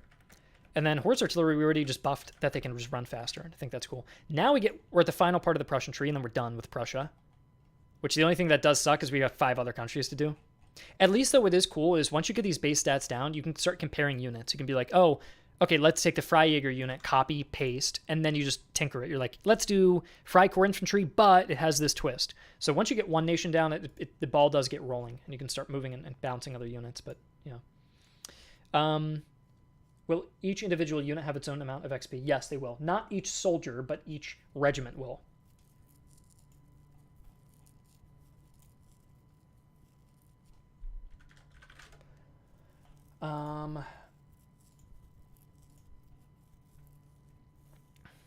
Okay, so we're doing Freikorps next. We already bounced the Freikorps for the most part, actually. Let's look at their Jaegers. So they're faster than the regular Prussian Jaegers. They have lower morale, though, by a lot. They have higher stamina. They reload just as quickly. I wouldn't mind if the reload speed was a little bit buffed up on the Freikorps. Maybe when you hit the Jaegers and the Grenadiers, the reload speed really buffs up. Because they're known about their speed, right? So I don't mind if Freikorps Jaegers are pretty good. And Freikorps Grenadiers should be pretty good too at 40. Which puts them actually at the same level of converged Grenadiers in terms of reload speed. But if you start comparing other things like the morale is way lower. And you compare their accuracy, and their accuracy is way lower. Yeah, I think that's good. So they punch up a little bit just in kind of speed and efficiency, but they're just not quite as skilled. And then we go to the cavalry. So the provincial cavalry, I'm going to copy and paste the stats. I'm probably going to make them a little faster, though.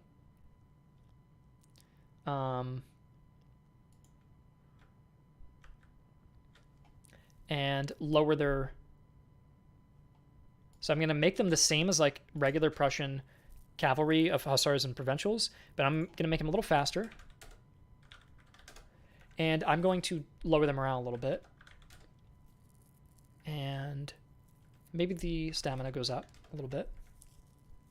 And then the reload speed, because they're probably irregular, so they're kind of doing more hit and run. So we can buff the reload speed a little too, but everything else sucks with them. Their accuracy could probably go down. And the charge should be fine. Yeah. Okay, then the last thing we do is we're going to copy and paste Prussian field artillery. Make these guys a little bit faster. Slightly lower morale. Slightly lower accuracy, but higher reload. And higher stamina. Why not? And I think that's Prussia. I think that's done. The next thing we want to do is do the weight of the chances of units appearing, which is kind of fun. So we're going to set the weights to 0 on everything for now. And let's start fresh so we can fully be done. The weight of a Cantonist recruit appearing in an easy region, the first region you fight in, could be 100. Land Malays could be like 25. Musketeers, what did I have before? 10? I think 10's okay. We go 15. A veteran, maybe 0. I do like some units just not being in the first region to make it feel cooler when you get to the next regions and you're seeing new units. And there shouldn't be veterans, on your first campaign. So I'd put that at 0. Frey Infantry Fusiliers, I don't mind there being some. Frey Infantry Jaegers, maybe no Jaegers yet. The Prussian Fusiliers, no. No Grenadiers or anything. Well, the Fusiliers were like an emergency unit, so very low chance. Maybe you see them too. Provincial Cavalry, a little bit. No Hussars or Dragoons or anything like that. Let's bring up the provincial cavalry, though, because you may want to get the ball rolling with some cav. And the reserve artillery, same with them. 0 for the others, though. Freikorps recruits, I think because they're recruits, they should be pretty common. Maybe at like, I don't know, 35. I could go higher, but I think 35 is good. The Freikorps Musketeers, none of them yet. You're just seeing the bare bones recruits of the Freikorps at first. I think that'd be cool. And then nothing else there. Then you get to the normal region, and now we fall down. We heavily fall down on the regular recruits, down to 50. Then we go to 25 and 0. In fact, yeah, I think that's good. Land Milites is going to go up. Do they lock you out? Yeah, Land Milites locks you out there. I'm going to keep them maybe at 25 and then 0 by the end of the game. The Prussian Musketeers now get up to 25, so they're becoming a lot more common. The Prussian Veteran Musketeers now start to make an appearance. Frey Infantry Fusiliers. These guys can start going up. You barely start to see the Jaegers now. The Fusiliers can go up to 10. That's fine. Now you're starting to see some Grenadiers. I think that would be cool. We'd go 5. Is that a little too low? I don't know if that's too low. I don't think you should see the Converge to the Lifeguards yet. Let's go 10. I'm okay with that. There are no naval battles, Matthias, unfortunately. We're going to go... Let's keep 10 on the Provincial, but now we're actually seeing some other cavalry at 10s. And not the Cuirassiers just yet. The Prussian Reserve Artillery. Prussian Reserve could stay at 10, but now you're actually seeing some field artillery come in too. And then the Freikorps recruits could actually go down to 25. In fact, they could be 3, 6, 9. It's about... Before they're about a third. So about a third, 15, 30, 45. So maybe 15. Yeah, so now they're about a third as common as the Cantonists still. Freikorps Musketeers are going to make their debut. And you're going to start seeing them. Maybe they're as rare as like a Veteran Musketeer. Yeah. Freikorps Jaeger, you can start seeing them too. Just like the Frey Infantry Jaegers. We'll put them at 5. Freikorps Grenadiers are pretty rare. I don't even want to introduce them yet. Keep them rare. And then we could have little 5s for the cavalry. And 5 for their artillery. Then we get to hard. And there's barely any recruits left. I'll say I'm going to phase out the militia, the land milites entirely. I don't think you're going to be really recruiting any. I'll keep the recruits though, because you can turn recruits into anything, but land militia are like a dead end on the tree of just militia, so you don't want them by then. Musketeers you really want to be seeing a lot of. In fact, I may move this to 50 and may move this to 100. Well, yeah, I may do that and then go back down to 50 because then you want elite units in the very final region. So I'm really going to ramp that up. Yeah. And then the veteran musketeers are actually going to become quite common. Frey Infantry Fusiliers could be pretty common by 5. By 5. These guys can stay. They can go up to 15 and then go down to 0. I don't think you need emergency troops at the end. Well, maybe you do, actually. Yeah, we'll go 20. That's fine. The Grenadiers are going to go 15. Actually, go 20 and we'll go 30 even. And then these guys, we're going to see 10 and 20 and 10 and 20. And then the provincial cavalry are gone by then. Now you're going to see 20. And I don't mind if it's 20 here as well. Maybe a little high in proportion to the rest of the units, though. So I might go 15. Heavy cavalry dragoons. Prussian dragoons are going to be what? Same as the other cavalry. I think that's fine. Cuirassiers are now going to appear at 20. And they're going to stay at 20, actually. I think that's good. Prussian reserve artillery. They're gone by now. And now you're actually seeing, like, real artillery. And then on the very hard regions... Well, we're not doing very hard yet. Let's pause very hard. Horse artillery, we can start revealing them now. The Freikorps are gone by now. The recruits, I mean. The regular, we're in full swing for musketeers, so let's bring them in. Let's get the Jaegers up to the other Up to 10. And then the grenadiers, what are the other grenadiers up to? Let's get them up to like 15. The provincial cavalry could be up to the other provincial cavalry at 0. Yep. Wow, they'd be super rare then. I can move them up to 10. And then our provincial cavalry kind of gone. Yeah, they have a short life. I think that's fine. And the freikorps hussars could be up like the regular hussars. And the freikorps reserve artillery could still be at 5. And they're kind of like just doing their thing. Honestly, they may not even appear. And it's okay if they're not appearing because you can turn a unit. You could turn a freikorps recruit into, or even you can, I'm pretty sure you can take a freikorps musketeer and turn him into artillery. Actually, you cannot.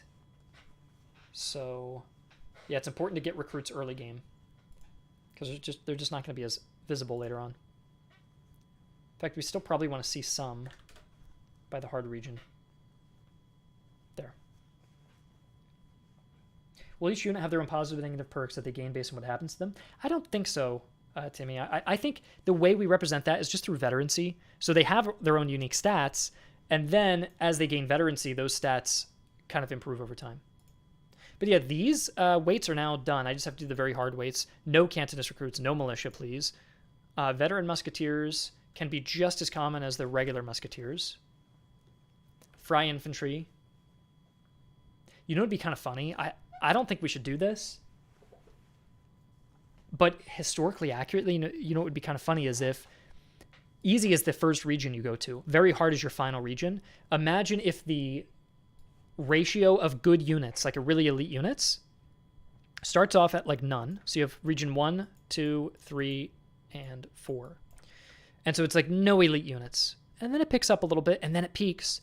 And then region 4, it tanks again because it's the end of the war and you're so desperate, all the elites are pretty much gone. So if you get into that final region, all you're going to be getting is bare bones recruits because you're like scraping the barrel by the end.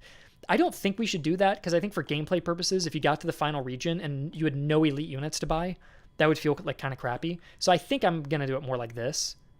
So this way, when you get to the final region, you find good units to fight hard battles because it'd suck to lose a big battle and you have no one to replace your losses. So I think for now, I do want to just go more linear with that. But now that this is done, we can actually go in and we can build unit data and actually test them out. But yeah, those Prussians took me longer than I thought. You can always add a game mode recruitment's more difficult. Actually, Strat Gaming, check this out.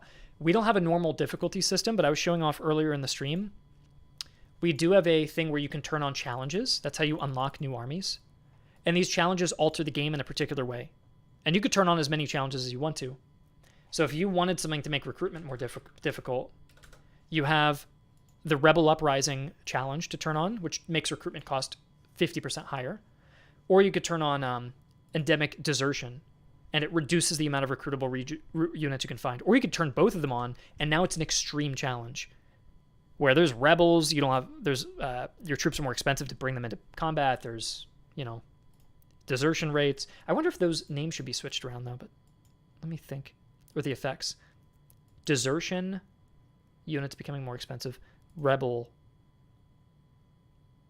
That probably makes more sense, by the way.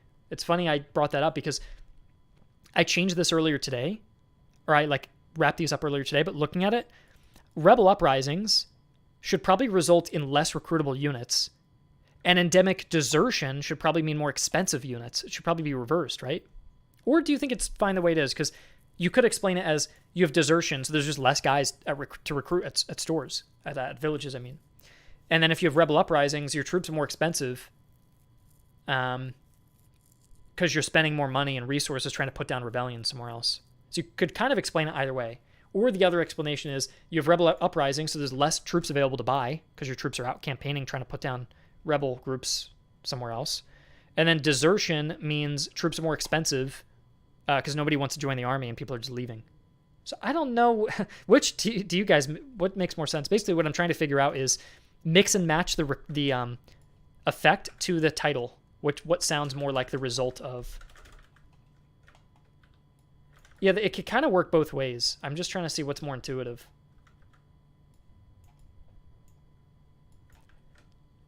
Like, should it be like this? Or should it be like this?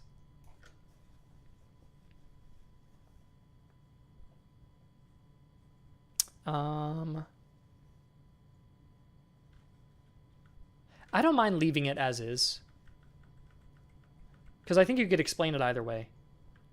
It does make sense if you see the word desertion, that there's no one there to recruit. I think that actually sounds kind of cool. And if there's rebels, prices are up. Like, you've got problems to deal with. So I think that's fine. I think it's fine how it's explained currently. Okay, let's go to Unity, and let's go jump into a Prussian campaign and see what happens. I don't know how stable this version of the game is, but yeah. Matthias, there are no provinces or cities or public order. This is like an army management game, so you're a single army. You don't manage like cities and towns. You'll see. I'll show you now. So this whole screen's gonna get reworked. I've got a better replacement screen for it, but yeah. These are the Cantonists. These are the freikorps. We have the old corps here too. Probably going with Cantonists for now.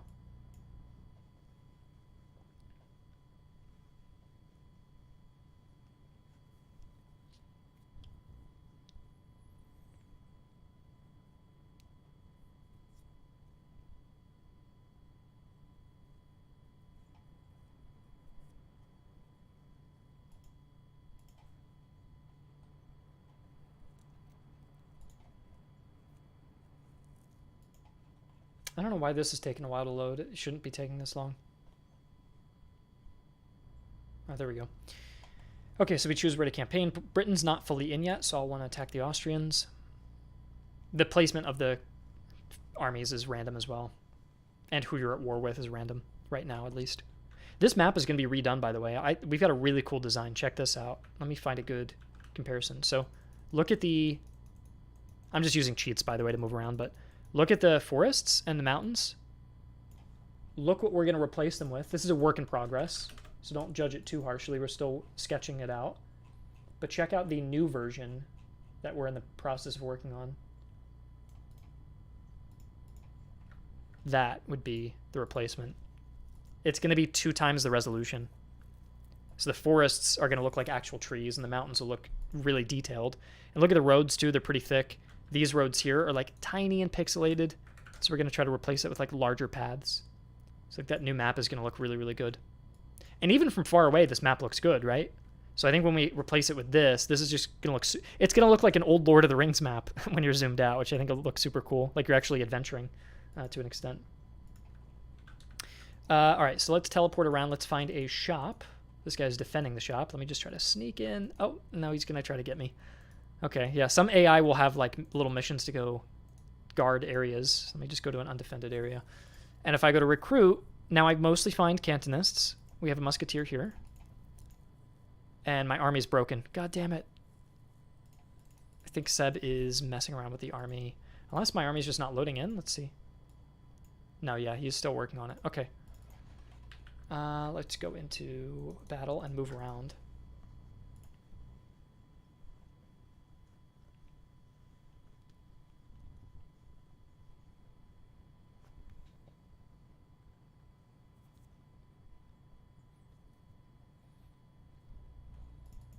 Okay.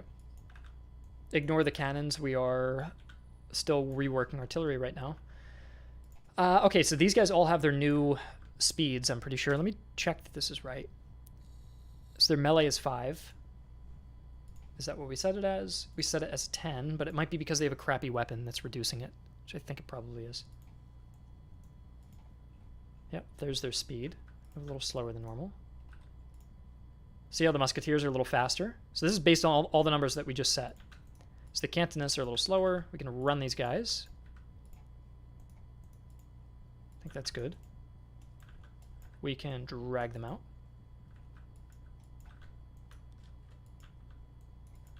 Okay, enemy is approaching. I redid all the uniforms, by the way, so check out these Hungarian Grenadiers. It is really cool. They're not forming a line, obviously. This looks like a mess right now. Let me hold fire so I can show you the uniforms when they actually line up. Okay, Yeah, so check this out. Before they used to just wear dark blue. All Hungarian grenadiers wore dark blue, but I researched on Chronoscoff the Austrian army and the Hungarian units and opened up all the Hungarian regiments and then noted all the possible uniform colors they were using. So look, white and then blue, or navy blue, then white, then light blue, and look, these guys ended up being these, see? But they can randomly get one of these uniforms. So when you fight against the Hungarians, they're actually pulling from random historical uniforms I was researching. So that level of detail is being represented, which is cool. And of course, the player can override this too. If the player wants to go with their own uniform color, you can change the color too. So if you don't like this light blue, you could change it to like a pale red or something like that. But the trousers and the facings all change. And unlike most units where all you can change is the cuff and the collar as part of the facings, with the Hungarians, they're unique in that the trouser color also changes. So you really have a big impact on the uniform color when you change that. Okay, so let's move these musketeers around. Let's get the Cantonists in.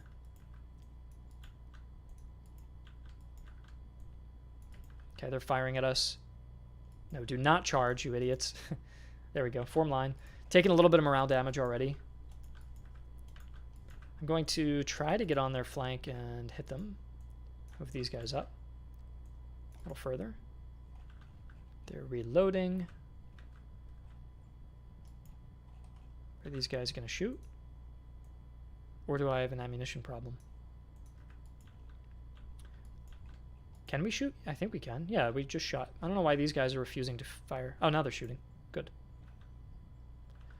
And not doing too much damage, only 89. They did 240 damage, yeah, so the musketeers are far better. And the musketeers are firing closer range and on a flank, so that they're probably getting a damage bonus.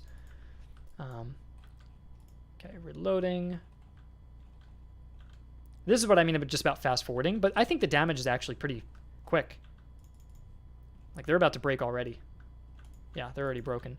And then we can rush in and gobble them up and clean up that unit, capture them. You can see their stats are getting wiped out. There we go. We won. And the camp screen's broken right now, so this UI is not loading in because this camp is being updated. So that's as far as we can play right now. But yeah, the unit stats don't seem bad to me. Everything worked. I was worried maybe I'd go in and guys were moving way too quick or shooting way too slow or whatever, but all the troops seem to be behaving normally. So I think we balanced these stats pretty well. And then probably when I'm off the call or the stream, I'll then go and update the rest of the countries. Especially the British and French need a lot of updating. But yeah, that took a while. That took a little while to do.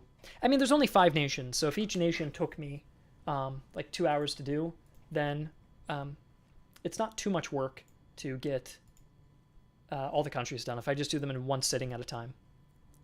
I may try to do one more tonight off the stream, and I could probably do them in batches of 2. But yeah, that's about it. Thank you for tuning in. I will see you guys later.